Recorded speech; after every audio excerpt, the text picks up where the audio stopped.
At Fluid Motor Union, we see a wide range of vehicles, really wide.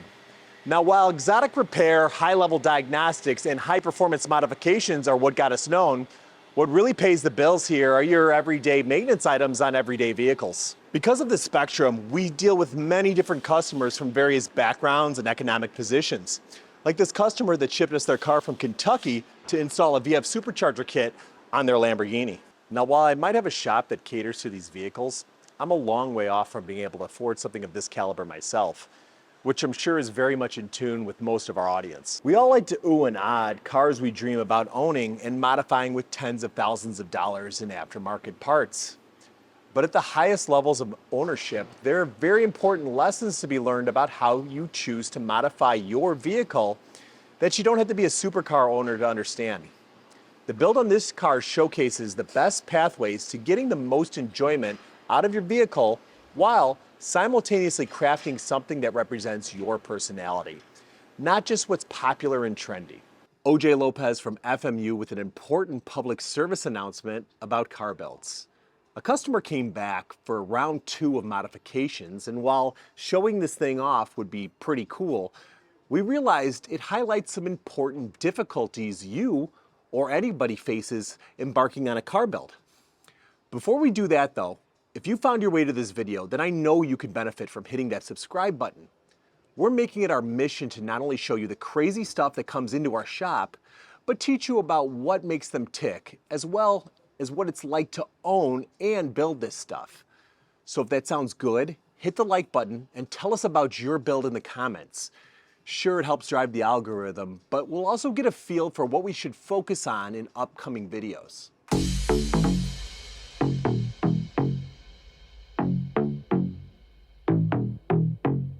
Let's start at the beginning with this 2013 Lamborghini Gallardo.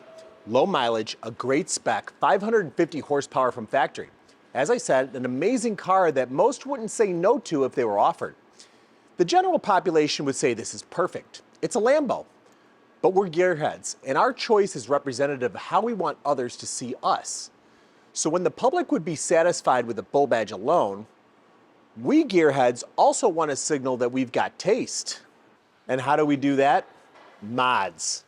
Carbon fiber side skirts, wheels, exhaust, and of course, more power, which is exactly why this vehicle found its way to us. When a lot just isn't enough, a feeling many of us are familiar with. Despite the Gallardo having a healthy 550 horsepower, eventually you'll get used to it and be left wanting a little more oomph. Especially in today's day and age where cars are leaving the factory with 650 plus. There are essentially 2 routes you can go to add big power to the Gallardo, a twin turbo kit or a supercharger kit. Now the turbo versus supercharger debate is one that goes back decades, and there are decent kits for both, but it really depends on what you want to do with the car. Turbo kits have huge power potential with the right supporting mods and are awesome for drag strips, high-speed airstrip runs, and racing in Mexico for cash and views. The drawback is they'll eventually require a fair amount of beefing up of other components. They're expensive, and honestly, the power isn't super usable for everyday street driving. Cue the VF Engineering Supercharger Kit.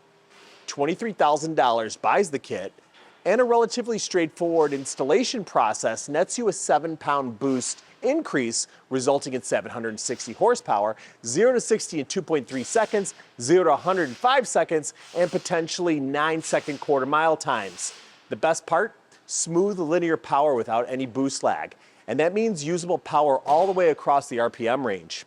Our customer's goal was not a balls-to-the-wall 3,000 horsepower record-setting Lambo, but rather he was looking for something that would put a smile on his face when the throttle was mashed. He was after more driving pleasure without ruining the livability of the car. The choice was clear. The VF kit was the way to go on this application. So we installed the kit, and that was it. It was faster. That's it for today. Thanks for watching. It's a little more complicated than that. Just like modifying any car, you need to be sure you're dealing with a solid base first. On the LP Gallardos, there are some housekeeping items that should be considered while doing this installation. Obviously, make sure the standard maintenance is up to date. If you're spending the money on mods, there is zero reason to skimp out on small things that could count in the long run. First, these V10s are plagued by carbon buildup on the intake valves, so a carbon cleaning should be performed while the intake manifold is off. Second, the stock fuel system can handle the extra load, but it needs to be in good working order to do so. Partially clogged injectors or a tired fuel pump could result in fuel starvation with a catastrophic end. Third, it's smart to toss in fresh spark plugs and ignition coils. We want to make sure everything in the ignition is optimized to give us the best possible combustion.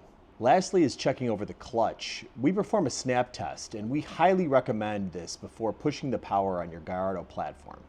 A worn-out clutch won't last long with the extra torque and will set you back an extra $10,000 to $20,000 depending if you go OEM or upgraded. Here's the thing, you might be saving up for that power adder kit, but the cost of maintenance items and taking care of known issues needs to come first.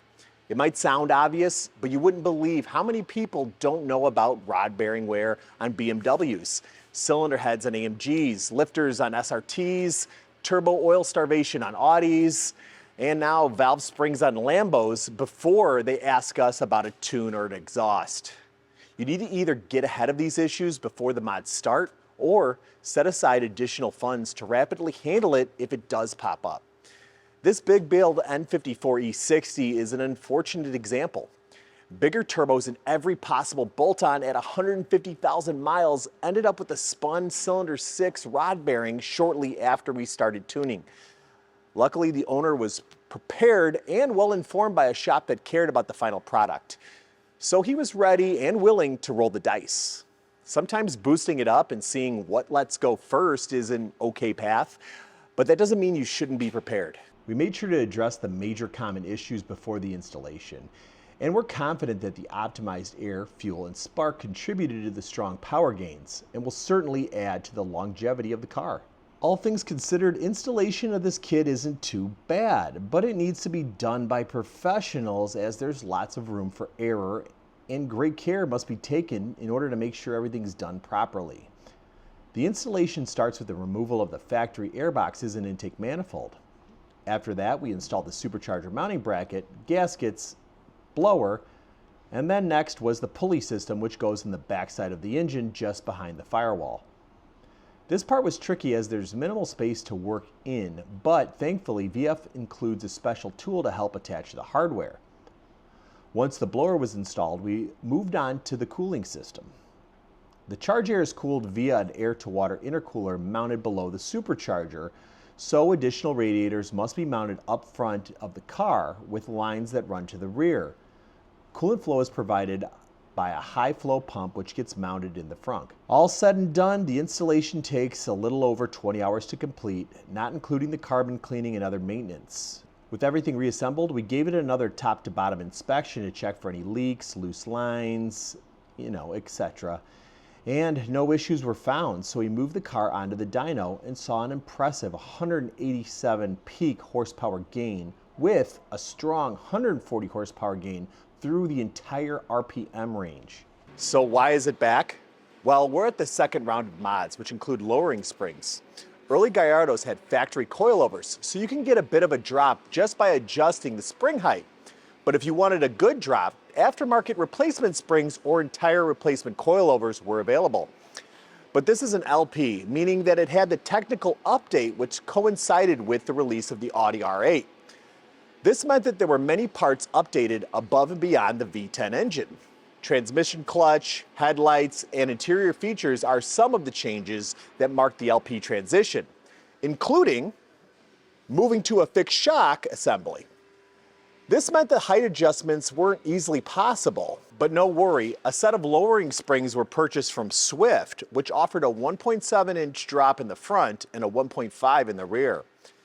But this concerned the owner with some of the roads he frequents, even though this car is equipped with a factory lift system. If he could achieve, let's say, a 1.2-inch drop, he would be more comfortable. Would that be noticeable? Would that make a difference? Well, we're problem solvers at FMU, and we have a fab shop. So if the customer's asking for us to find a way to do something, let's see what has to be done.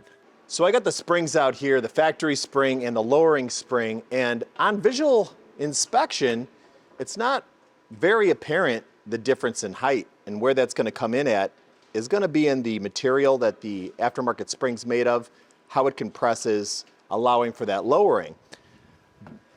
So, like I said, we've got a 1.7-inch drop, 1.5 in the rear here, 1.7 in the front, and that kind of concerns the owner a little bit. He'd like it to be just a touch higher.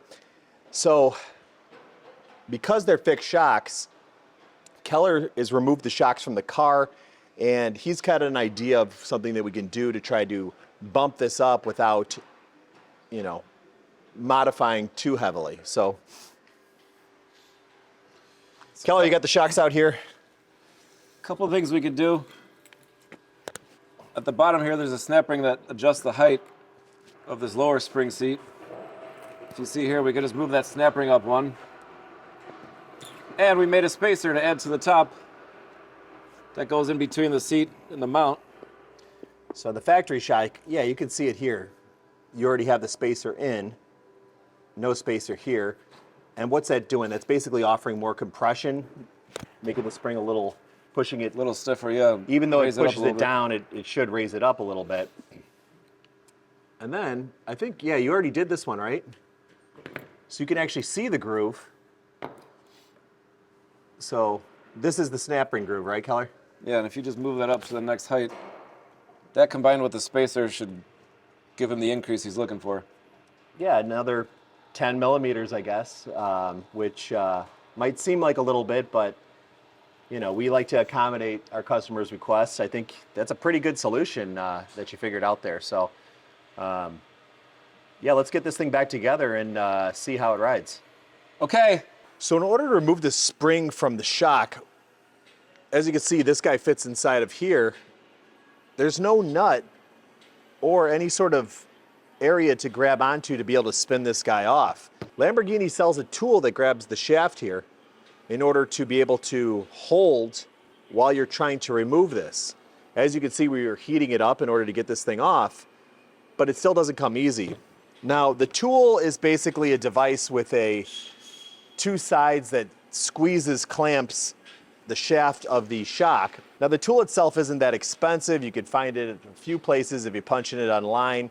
It's basically a piece of metal with a hole in it cut in half that squeezes down on the shaft. Or you can use a brake line flarer in order to grab the diameter of that shaft. Make sure you got it squeezed real tight. Heat up the nut, the threaded nut bushing, and spin it off like we did. We're gonna get this back together with the spacers, move the strut collar, and hopefully get this thing together and get it on a test drive. All right, so the car is all back together. We've got the suspension in place. We've made the adjustments. Now, the car also came back to us with a concern about one of the front radiators, not the additional radiators for the intercooling system, but possibly having a leak, which means I've got to get the car hot. We also want the springs to settle, so the car needs to be driven. And if the car's got to get hot, I figured this would be a good opportunity to show you guys more of the driving experience, because the last time we did the video, it was colder outside, and it was hard to really convey that over the video that we had. So this is the VF Engineering Supercharged LP 760.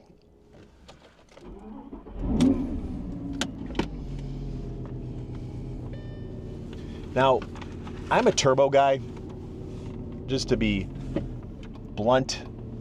I like the efficiency of turbos. When you kind of start modding things, you get hung up on certain ideas, and back before every car had a turbocharger, when I was getting into cars, I was turbo Nissan guy, so all of that stuff was a big deal and wasn't really super into superchargers. So that kind of skewed me a little bit. So even today, now while I get to drive a whole ton of supercharged vehicles, and you know, there's a lot of really great ones, it's just still in the back of my head that you know, turbos are better.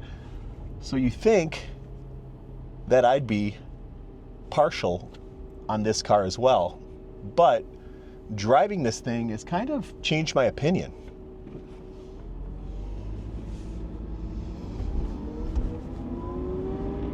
Now, the kit is $23,000, and that's a chunk of change. It's a lot of money, but most turbo kits are a lot more expensive for this car, and when you're dealing in this arena, that's just the price you gotta pay to play the game. But for that $23,000, the installation is more or less straightforward. I won't say simple, but I will say straightforward, because you can have a shop install it in a relatively tame amount of time, and if they're not doing all of the maintenance items that we did on this car, it shouldn't take that long. So doesn't need major surgery. You're not like cutting into the car. You know, all in all, I would say that this is a smart choice for one of these vehicles, as opposed to a lot of the turbo stuff. You've really got to run hoses, lines, you're modifying a whole bunch of items, you're making space for things. It just requires a lot more to fit the setups than the Supercharger kit. Now, the other thing is the delivery of power. Now, Superchargers are known for making instantaneous boost. People talk about torque, but a well set up turbocharger should make more torque than a Supercharger setup due to the nature of how the power delivery comes on. A Supercharger is always going to make its most boost towards the top of where it's spinning, which usually means top RPM. Now, you do get into some limitations as the blower spins faster and the volumetric efficiency of the engine opens up more. The blower starts to slow down, the boost levels, because boost in reality is just a function of resistance. So your resistance at low RPM is going to be much higher, so that boost is going to look higher even though the Supercharger isn't spinning. And as the volumetric efficiency of the faster moving engine speeds up, that's going to allow more air in. So usually with positive displacement blowers, you see a tapering off of the boost levels where they kind of flatline to where you want the power. And that's all dependent on how you pick your pulley, your blower setup. There's a lot of different factors, but versus a centrifugal supercharger, which are the ones that look like a little turbo, a positive displacement root style, like on this car, twin screw, Eaton style, is going to have a different boost curve. But turbochargers, on the other hand, are load dependent. They're going to make their boost based on how much is moving into the exhaust manifold, which helps the thermal expansion, which allows the turbocharger to spool up. Again, that's the choice of your turbine housing, your impeller.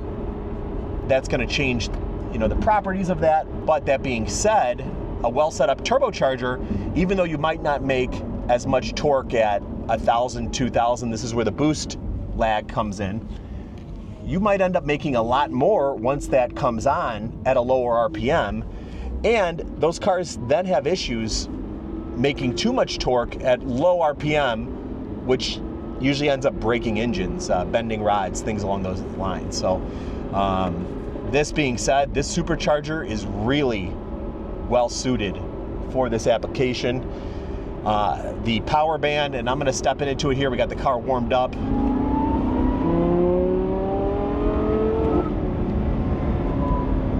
It is wider than a desert highway, man. I mean, this thing just feels responsive everywhere. If you have it in sport mode, it seems to be a little bit jumpy versus the Corsa, jumping back and forth between the two. So because of all that instantaneous response and then a sharper throttle response with the driving modes, it tends to be a lot to handle. Now this car,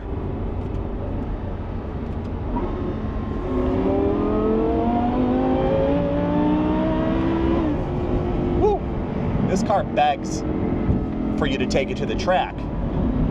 And with all this power and response and it being in the chassis it's in, it'd be a good place for it. But honestly, where this car excels is just being able to cruise it around and it to not feel like you took anything away. I feel like I could get in this and take the wife out to dinner,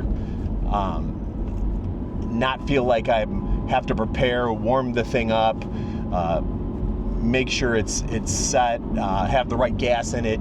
I can just turn the key on, jump in and go. And that's why I'm kind of partial to this kit and this platform versus a turbo.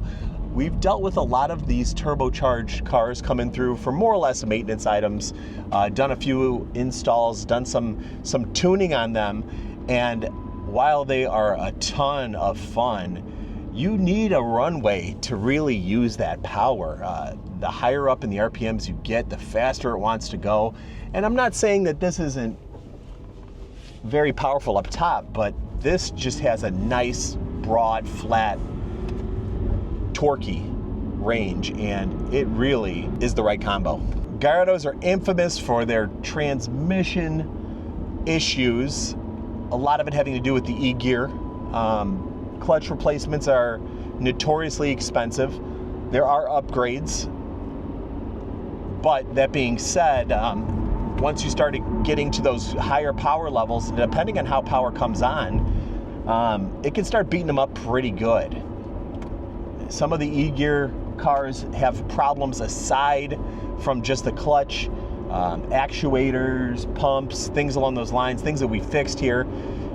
So when you're throwing big power that comes on when the turbos spool up, that can kind of add to the weak points of the trans, kind of accentuate that and cause them to rapidly have issues that would probably end up requiring you to have something beefed up. And in that realm, there's a lot of companies that have stepped up since then to offer transmission upgrades for these cars. But honestly, this thing feels, with its linear power moving up, it feels so nice that it feels like it was made for the car. It doesn't feel like we're exceeding anything. It just feels like the supercharger is working there. The shifts are smooth. Nothing feels clunky. It feels like this Lambo came this way. This car is handling great. I'm really happy, but I'm sure you guys want to see what this thing really feels like in one of the modes it was built for, which is thrust mode.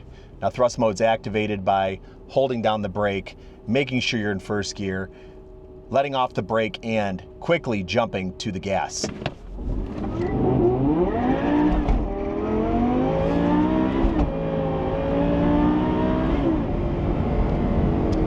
Incredible.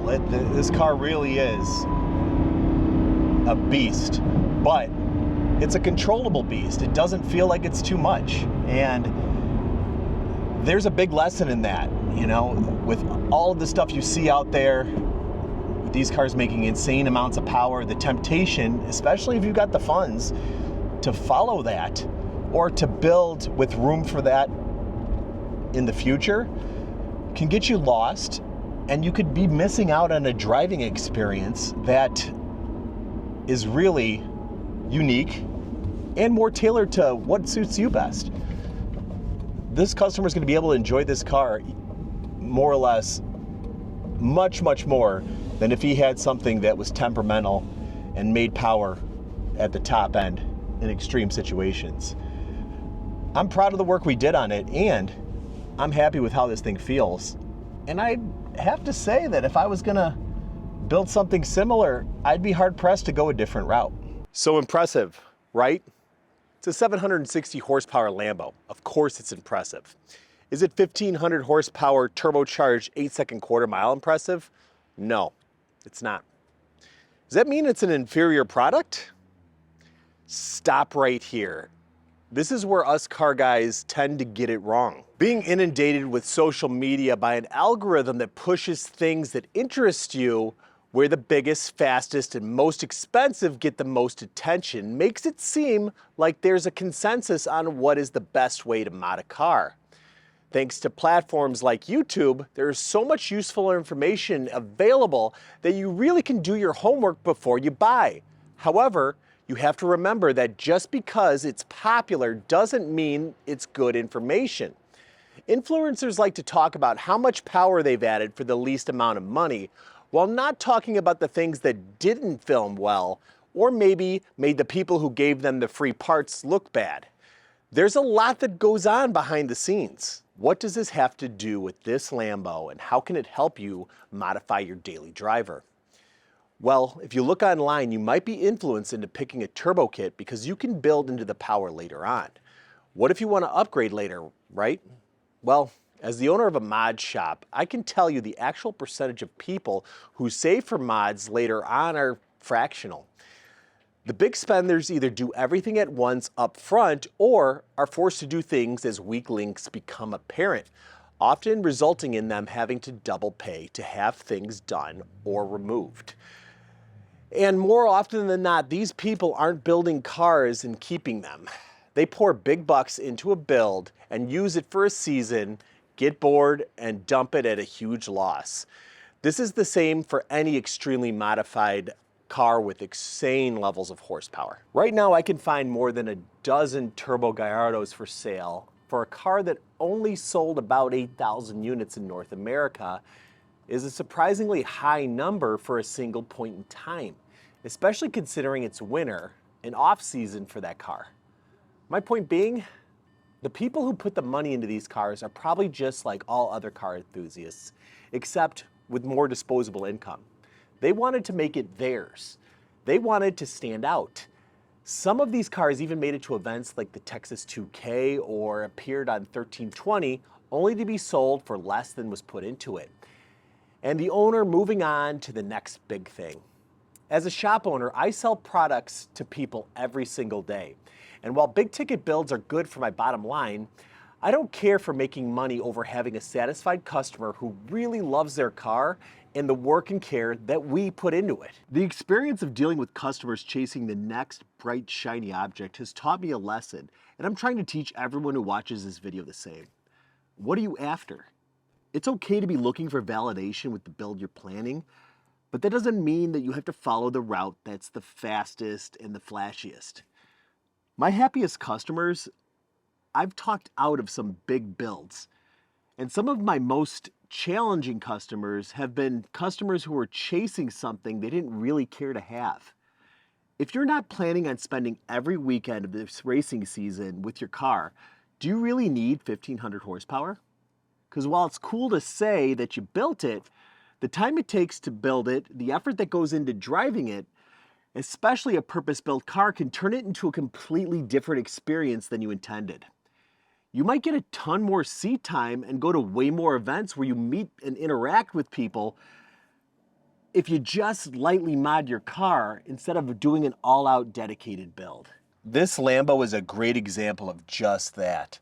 Enough horsepower to keep up with newer models, blow the doors off the same model stock car, impress the general public with ooh fancy, and still be as drivable as the original vehicle was intended.